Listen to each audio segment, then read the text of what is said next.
Christmas was turning into something that was, it's so commercialized, and there's so much pressure, and there's so many things that you have to do to make it perfect, and it's supposed to look a certain way.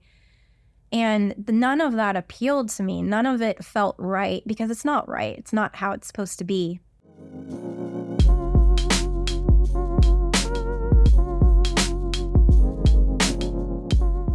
Today on the Maven Parent Podcast, we have a special guest. Her name is Rebecca Zipp, and Rebecca runs a website called A Humble Place. And the reason we are having her on is because last year, around Christmas time, we did an episode on Advent, and I said, I don't know who runs this website, A Humble Place, but I want to be her friend. And someone found Rebecca and told her that I had said that we should be friends. And so she reached out to me. And of course, I knew we were like-minded because of the resources that she offers on her website, that we were kind of in the same worlds, in homeschooling and all kinds of things, art study. But I'm going to let you introduce yourself a little bit, Rebecca, to our listeners. But just so our listeners know a little bit about you, you have been married to your husband for 19 years. Mm-hmm. You are the mother of 2 kids who are age 13 and 9. And like I said, you run this website, A Humble Place, and we're going to talk about that and the great resource that it is to parents and to homeschoolers and even to grandparents. So thank you, Rebecca, for being brave to come on the Maven Parent Podcast and become friends of Brett and mine. Oh, I'm honored to be here, and I'm glad to make your friendship today. I just want to acknowledge that that was a little bit weird, Erin, that you saw the stranger or saw their website. You actually never even saw the stranger. You saw their website and you said, I want to be friends with them. And then somehow through your other friend stalking this person, we end up getting connected with Rebecca. So I just want to acknowledge that's a little weird, but hey, it was the Lord's we'll chalk it up to the Lord, the Lord bringing us together. Yes, he was brought us together. Yeah. Well, thanks. Yeah, Rebecca, for being on the podcast. And with any of our guests, we love to hear a little bit of your story. Your story provides the context for what you're doing today, even with, your website. And so tell our listeners a little bit about your story, maybe how you became a Christian. Did you grow up in a Christian home? A little bit of your journey as a wife and mom. Tell us about yourself. Okay, so I grew up with just my dad. I didn't meet my mother until I was 28. And until I was about 9 years old, I was not in a Christian home. We didn't really attend church or, do anything like that. And it's been kind of interesting for me. As I've gotten older, I have talked to my mother about this. And she said that she has always prayed for me, but she prayed some very specific things for me. And one of those things was my relationship with the Lord. And I really credit that with the fact that we went from no church to a lot of church. So when I was 9 years old, a woman that my dad knew invited us to visit her church. And it really spoke to him, and we started attending church regularly after that. So we went from nothing to church 3 times a week. And I'm really thankful for that, because that was where he and I both became Christians. We were both baptized there, and where I really started learning, more about the Bible, more about God, and more about what it was to be a Christian. I eventually started attending the school that was attached to the church and taking Bible lessons, and that continued through high school, even when I moved to Colorado. And I'm just really thankful for that time, because I don't know that if I had been in that place at that time, if I would still have the same walk with God that I have now. And so, it's evolved as I've gotten older and just looked in different ways. And there have been different seasons of my life where it's been deeper, and seasons where it hasn't, but God has always been there in my life. And I'm thankful that, he's always been faithful, and that he's always going to be faithful. And I'm thankful that I have that, and that I can pass that on to my children. So that is so unique to be raised by your dad, and not, so many people are raised by single moms. Yeah. If there's a single parent, it's the mom. Yeah, usually, yeah. And you were raised by your dad. I'm curious. I don't know if you're willing to share just what was going on with your mom and then how you reconnected with her. Well, they weren't married before I was born, and she wanted to give me up for adoption, but he decided he wanted custody of me. So this was 1980, and it was not common, especially then, for a single man to want to raise his child. So he had to take classes in order to prove to the court that he could be a father. And he got custody of me. I spent the first 2 months of my life in foster care. And then he took me home when I was about 2 months old. And then when I think I was 21, she contacted the adoption agency that I was originally supposed to be adopted through. And they have, tools to find birth children and birth parents. And they found me and they contacted me. And it was really neat because there was no pressure. They gave me a page that had her medical history on it, which was priceless to me because I didn't have that before then, and asked me if I was interested in having a relationship with her. And so we started emailing. We didn't have our first phone call until a few years later, and then I met her when I was 28. So, wow.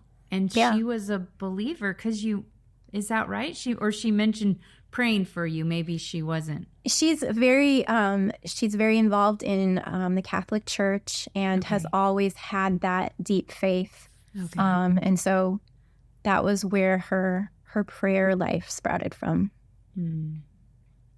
Wow, that's really incredible. Well, thanks for sharing that. Yeah. I didn't know that about your story. So I think even for a parent podcast, it's good for us to hear all kinds of stories. Of course, we all have different stories, don't we? But and I think, go ahead. No, I was just going to say that even in that case, even what I've learned from that is even when we feel like our situation is imperfect, God can still use it, and God is powerful in that way. And I have seen it in my own life, which has always been an encouragement to me. Yeah, and that's a good encouragement, I think, to all of us, because we actually all are in imperfect situations. And there's levels of imperfection, right? There's certain design that God has for families. And we know that all families experience the brokenness of a fallen world. Yeah. But I think it's good for us to hear about the brokenness, because so many of us can kind of sit and think, well, it's just me, or it's just my family, or it's just my circumstances, or I'm one of the few. But the more we talk about it, the more we can encourage one another that's pretty norm in this world. And then to hear the way that God's Spirit works through all of that. And so I think that's your story is an encouragement, I think, to those who are listening, because we have single parents that listen, and we have broken families, and our family's broken in various ways, and and we have mixed families and everything in between. So okay, so how did you become interested in art and the study of art with your own children? And I just want to encourage people, the website URL for A Humble Place is, it's ahumbleplace.com, right? Yeah. Yeah. And so I want to encourage people, hey, go visit the website, and you'll see some of Rebecca's, you'll just get a feel for Rebecca's work through this. But tell us about your interest in art. So one of the very few things that I knew about my mother growing up was that she liked to create art. This was something that I had learned from the people who had met her when she was with my dad. And so I think that kind of sparked an interest in art for me. He was more mechanically minded, so I don't think I got that from him, but I don't know, maybe I did. But as I was going through childhood and adolescence, I really enjoyed drawing and, creating art on my own. And then when I was in college, I was majoring in graphic design. And for that degree, I had to take an art history class. It was just a basic art history class, Art History 101. But I ended up loving it, and it inspired me to switch my major. And so when I graduated from college, that was what I had my degree in. Oh, So in art history. Okay. yeah. So when we had kids, we were leaning toward homeschooling. And in 2013, I learned about Charlotte Mason. And one of the parts of her education is picture study.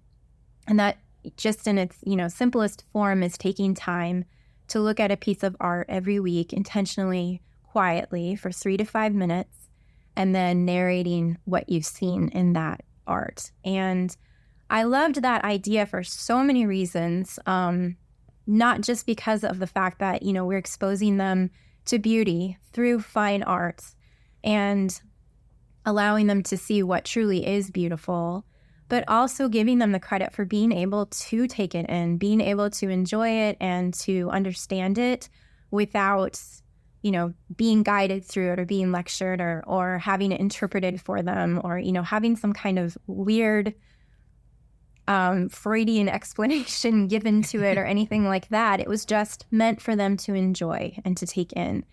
And that was actually really the thing that kind of sold me on Charlotte Mason. And so we've been including that in our homeschool lesson time ever since we started homeschooling. So yeah, it's been a big part of my life, I would say.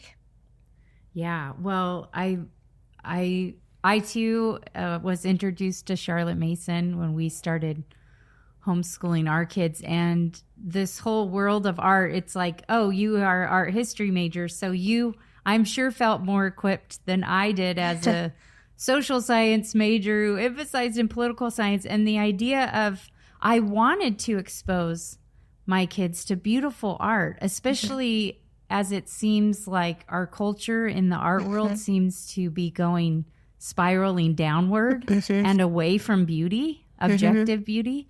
So I loved the idea of, oh yeah, I would love to teach my kids about art and artists, and I have no knowledge about it, and I don't know where to begin. And this idea of just letting our kids see it, and of course maybe telling them, finding out a little bit about the artist, but letting them take it in and make observations, and that we don't have to prepare a lecture about it, was so appealing to me. And it made me feel like, oh, okay, as a parent, I can teach my kids about art and just basically do it with them instead of having to, go way ahead of them. Yeah. Go ahead, Rebecca. Go ahead. Well, I was just going to say, it's just a really simple practice, and I love how simple it is. Yeah, and I'm just thinking about the parents who are listening who are not homeschoolers. And we are all homeschoolers here, but what would you say to those parents? Like, is kind of is kind of the implementation of art, just a homeschool thing? Is that, what would you say to those who are not homeschooling? Would you say, oh, yeah, no, art should be a part of your home life as well? Oh, yeah. I strongly believe in that. I believe that, it's just the whole idea of beauty as a whole is so important. And including fine art in your home, whether it's hanging on the wall or whether it's, books that you have in your house that talk about artists, or even just visiting museums or, any of the ways that you can expose your children to true beauty. Take advantage of all of those options. And some public schools do, and private schools do include art programs in there as well. And that's another opportunity for you to kind of explore that with your children as well.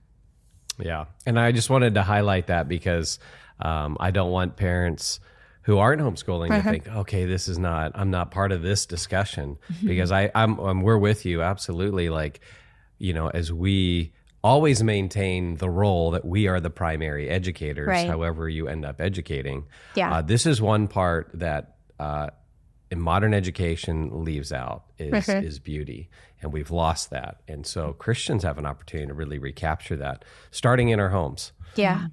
Yeah. And again, in a simple way, one of the things I love about what you help offer parents like us who we weren't equipped to, or to even know where to start. Okay, where do we start?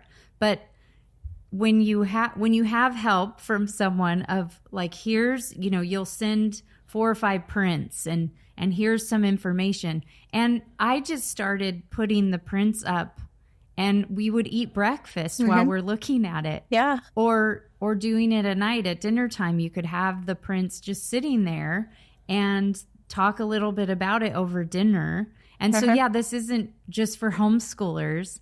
This is for Christians who know that God is the source of beauty and that human beings get to play a role in the creation story of creating we use the things God's made, and then we make things out of that. Yeah. And this is one of the beautiful ways humans do it, is by making art. Yeah. Yeah. And I think it doesn't even have to be complicated. I remember when I was very small, we had some kind of book about the human brain laying around our house. And it had all of these old drawings and paintings and mosaics and things in it. I remember looking at that for hours, and there was nobody there, explaining the paintings to me or anything like that. It was just me looking at them and observing them and noticing the details, and that was it. And who knows, maybe that was part of the art in me as well. But it doesn't have to be complicated at all. Yeah. Well, let's talk about now Advent, and then weave these two things together. So first, that's how I was. That's how I first found you. Is I forget who told me about your website, but I was wanting to do art study over Christmas, over Advent with the kids, and I found your website, and you had different ones that we could buy for the Advent season. So, first question, especially knowing the home you grew up in, when you and your dad became believers, was Advent something you started practicing? Or because most people who either grew up in an evangelical home or came to faith later, Advent is not something we practice. So how did that come into your life? It wasn't part of that practice. The early churches that I attended did not observe any part of the church year at all. There was no form of liturgy. And so it wasn't until I was an adult that we started attending a church that did an Advent wreath in December. And so I started looking into it more and reading about the church year. And I loved the idea of revisiting these different stories from the Bible and the stories from the life of Christ throughout the year, and being intentional with that time. And in some ways, it's kind of like visiting old friends when you revisit these parts of the Bible at specific times of the year. So, we have Advent and Lent and all of those different times. Advent was kind of where I started because it's the beginning of the church year. And because it's so closely associated with Christmas, it felt like the easiest one for me to kind of start with that. And I loved the idea of how it was a time of waiting. So I was feeling like Christmas was turning into something that was, it's so commercialized, and there's so much pressure, and there's so many things that you have to do to make it perfect, and it's supposed to look a certain way. And none of that appealed to me. None of it felt right, because it's not right. It's not how it's supposed to be. And Advent is sort of a reflection of the time that the Jewish people were experiencing before Christ came to earth, when they were waiting for him. They were waiting for the Messiah. They wanted him to come. They wanted a rescuer from their oppression. They were holding on to this hope, and they were deep in this anticipation of him coming. And I feel like that's kind of how it's supposed to be for us now. We're supposed to use this time to prepare ourselves for Christmas and to prepare ourselves for his birth here on earth, and think about that and contemplate that and what it meant for our God to come down in human form to save us. And so that's how Advent kind of appealed to me. Yeah. And for those of us who don't have background in the church calendar, churches that practice the church calendar or observe the church calendar, which is, Erin and me, we grew up in kind of your typical evangelical churches, and so this has been a more recent discovery for us. But really, it's such a great tool. I mean, there's obviously no biblical command that lays out here's the church calendar, but it was the church looking at everything through the lens of Christian truth, and even time itself and our calendar, right, can be, we can have a Christian view of time in the calendar, and this is where the church calendars can inform us and guide us and teach us and instruct us. And so Advent is, and I love that really in the church calendar, what kicks off the year is Christ. Yeah. And this As momentous, exactly, right? Yeah. This momentous occasion. It's not January 1st that starts a new year. No, it's the coming of our King, the Incarnation. And so that's why we just want to encourage listeners to consider starting to weave Advent into the life of your family. And it can be a very simple process. You don't have to know the whole church calendar, although that's very easy. There's plenty of resources online. I'm curious, how have you kind of educated yourself on the church calendar? Is there anything that you've read or any resources that you really look to that have helped you? There's different, just if you do a search for the church calendar, there's different calendars for different denominations out there. I really like the Anglican calendar. That's the one that I kind of stick to. I think the Catholic calendar is slightly different, but kind of follows the same path. We don't necessarily do all the feast days or anything like that, but the major seasons, we do kind of try to focus on those things. But there's nothing legalistic about it. We don't feel like we have to do it or anything like that. It's just another way for us to grow closer to God and to kind of focus, what we're learning and what we're studying more. Mm-hmm.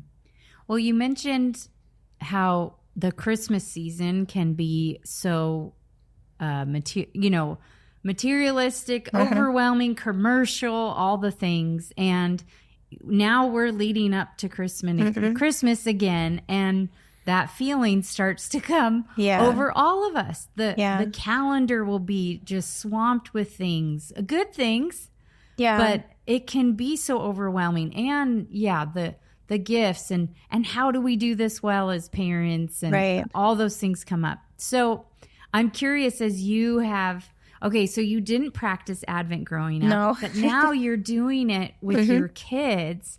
And I'm curious if you could just share some of the good things that you've seen come out of bringing this practice into your home. Yeah, I think it's just a weekly way to refocus on what the season's about. I mean, we try to keep December pretty low key in our house anyway, just because of the fact that I was feeling like this is just not how it's supposed to be. And so I've intentionally moved toward a quieter December, a quieter Advent. But each Sunday, we light a candle in our Advent wreath, and then I will display the art piece that we have for that week, and we'll go through the guide, read the Bible passage related to that piece of art, and then listen to the poem and listen to the hymn while we're looking at the art. And it's just a quiet time. It's just a time to refocus ourselves on what the season truly is about, rather than all of the distractions that are going on. And it's just something nice to look forward to every week. Mm-hmm. Now, are there things that you do also through the week, in addition to kind of, at the beginning of each week, lighting the Advent wreath and doing those things? We'll keep the print out, the art print out, so that they can look at it. We also do a Jesse tree every year, so that usually starts, I don't know if you're familiar with that. Well, tell our audience about that. So a Jesse tree, we start that, I believe it's the Sunday after Thanksgiving. It's 28 days before Christmas. And every day we have a different ornament that we hang on a separate tree in our house. And it's the generations leading up to Christ. And it's based on the verse in Isaiah, and I cannot remember it off the top of my head, but it's something about the sprout coming out of the line of Jesse. And each ornament represents a different generation. So we have one for Ruth, and we have one for Joseph and David, and telling their story and then hanging it on the tree. So we do that every day leading up to Christmas. Oh, I love that. Okay, have there been things you've learned along the way? I'm even wondering, expectations that you had, or just things you could share with parents who are thinking, okay, maybe I'll try to do this. What are some things that you've thought, I've tried this, it didn't work, or I don't know, anything like that you've learned? Well, early on, before we started doing the Jesse Tree or the Advent guide, I was getting all these ebooks for different, activities to do during Christmas, crafts and stories and all of these like treasure hunts and I don't know what else. It was just a lot of stuff.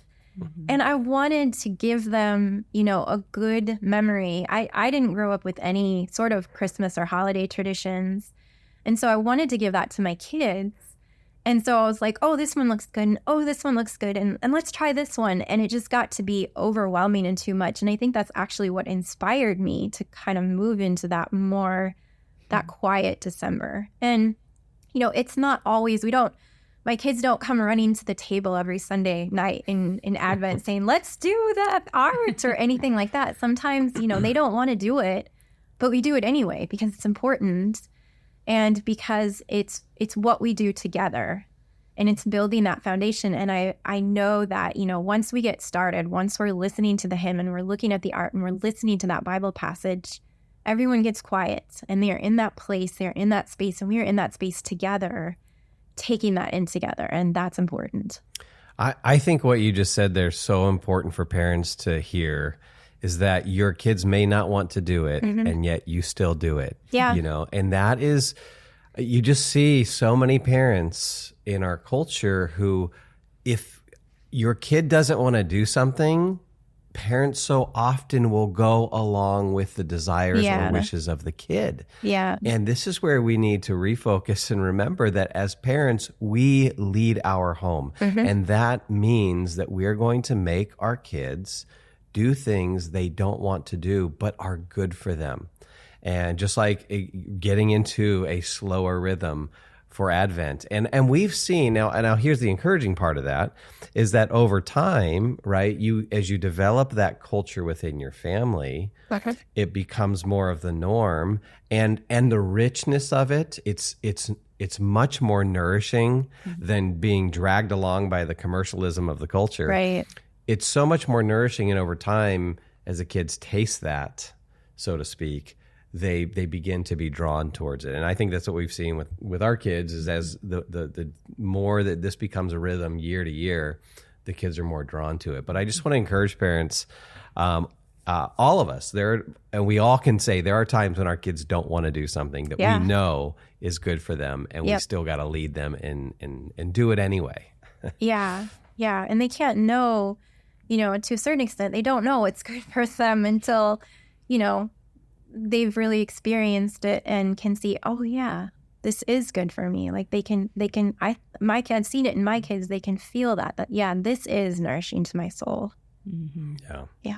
Okay. So you have not asked us to do this, but I would love for you to tell our audience what it is you offer families. So if they go on your website, what do you help them do with Advent? So just kind of talk about it, if they get your Advent, what do you call? I mean, you have 5 or 6. I have 5. Advent I just released studies. the 5th one. Okay, Mm-hmm. so you're up to 5 now. So if they buy one of your Advent family study guide things, tell families what they get with that. Okay, so each year I like to curate for new images. And so I look for images that follow specific themes. So the first week I focus on the Annunciation, which is actually technically observed earlier in the year, but we do it at Advent anyway. So I'll find a painting that matches that. And then the second week is the Adoration or the Annunciation to the Shepherds.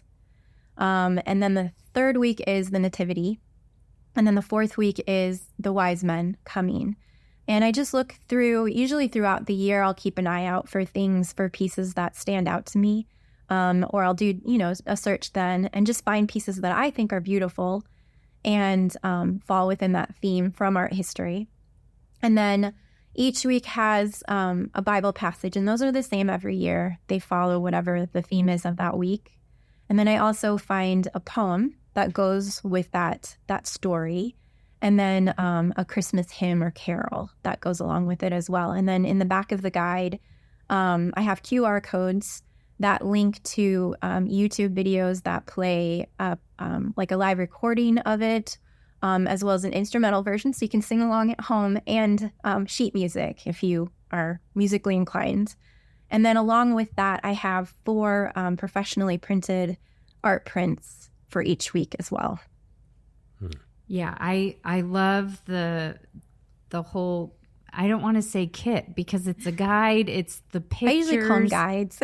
Guides. Okay. So the guide and the prints, I love it. And you do make it so easy for us. So after an exhausting day and we're sitting down to eat dinner, we can pull out the print for the week, put it up, and scan the QR code and pull up the music and listen to it while the kids are in the bath. I mean, you make it so accessible for families to do.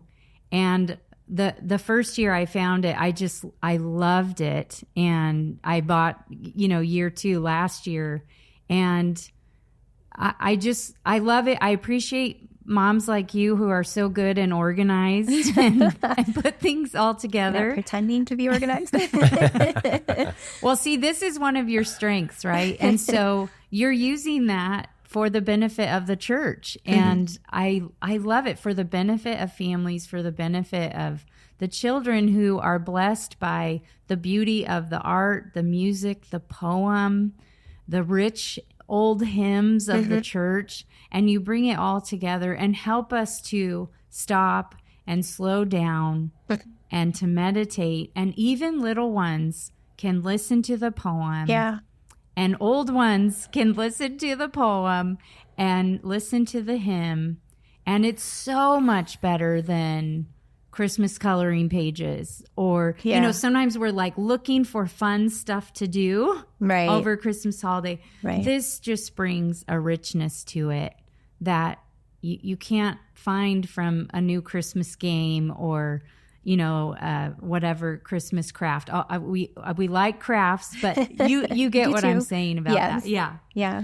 And so the guide, and this is, we want to nudge families to start observing Advent. And if you've never done it before, or if you feel like, you've only done it a year or two, or even if you've done it for a while, we want to keep nudging families that way because of, I think, how it orients us to time, how it slows the season down, how it really helps us to focus on the meaning of Christmas and the significance of this event that we celebrate that happened 2,000 years ago, and this momentous event, right? But what you offer, your guide, it's kind of plug and play for parents. So it's easy for parents to get the guide and to if this is your first time, to just kind of go with that guide. And then it also, and I think from our perspective, one thing we love about it is what we've been talking about, is the beauty that's incorporated. So this is a really good resource, and we're not going to be shy about it. We want people to go to ahumbleplace.com and get this resource. And there's multiple guides for Advent. So pick one of the 5 and so try it out. Pause the podcast right now, and on your phone or on your computer, get on ahumbleplace.com and buy it. Well, and Rebecca, before we let you go, I want you to also talk about just resources that you offer to homeschool families, because you are a homeschooler and you do have this Advent, but you also have, well, it isn't just for homeschool families. I mean, it can be for any family, but you offer art studies. So the guides that you offered through Advent, those are similar to the guides that you offer throughout the year for art study. Is that right? So the Advent guides and the picture study aids are a little bit different. The picture study aids are more kind of academic. So I talk about the paintings. So I pick 7 paintings from an individual artist and just cover some key topics about those paintings and share, the story behind them or anything to look for in the painting. And then also at the beginning of it, I share like a brief biography of the artist or just a story from their childhood. And then that comes with 7 art prints. So like I said, that's more used in kind of a scholastic way. But when I made the Advent guides, I didn't want more scholastic things or, academics during the Advent season. I wanted something that could lead to more contemplation and to more quietness. So those just have the art piece. It does have the information on the bottom. It tells you, who painted it, the title, where it is, the size, the medium. But other than that, it's just the Bible verses, the hymns, and the poems, and nothing more about the painting itself. So it's very simple. Okay. Well, that another just, amazing resource for parents who want to bring in a deeper, richer beauty to their kids' lives other than, the culture and what is put up, especially to our kids for what is beautiful, whether it's, the animation that they see on the screens or the books that are offered to young kids and teenage kids that are just terrible art. Yeah. And shouldn't be given to kids because, like Charlotte Mason said, kids are human persons. And so they are drawn to beautiful things, and we can create an appetite in them for beautiful things. This is what, Augustine talked about, education and developing virtue, that it's ordering our affections. And so we order our children's affections by giving them good things to love instead of, Disney animation all the time or Diary of a Wimpy Kid, all of these things that are offered to kids that are just not beautiful. They're just not good. Yeah. And I think another part of this is parents actually, we need to take this seriously because you can maybe accidentally or inadvertently help your kid develop an appetite for that which is ugly. Yeah. So by simply going along with the culture, a culture that's filled with ugliness, whether it's in art, the visual arts, or whether it's in music, or whether it's in film, we can develop the taste for ugliness. Yeah. And so this is why it's so important to be intentional in presenting true beauty to our kids. And Christmas presents such a great opportunity. Yeah, so that's actually something that Charlotte Mason talks about a lot, and how picture study, the practice of looking at art on a regular basis, really helps inform our children's sense of beauty and teaching them lessons in different ways. And so, it's so important, especially as you were saying, in this society where we're just inundated with, so much cheap things and temporary things and things that don't feed into that. They just are there to make money. So, yeah. And so it's not just telling our kids, hey, that's a beautiful thing. Right. It's getting them to actually taste it. Yeah. And so this is why we Advent is such a great opportunity for families on multiple levels. But beauty can lead us ultimately to worship the beautiful one. Right. And so that's why we encourage you, go to ahumbleplace.com and check out Rebecca's resources. Thank you.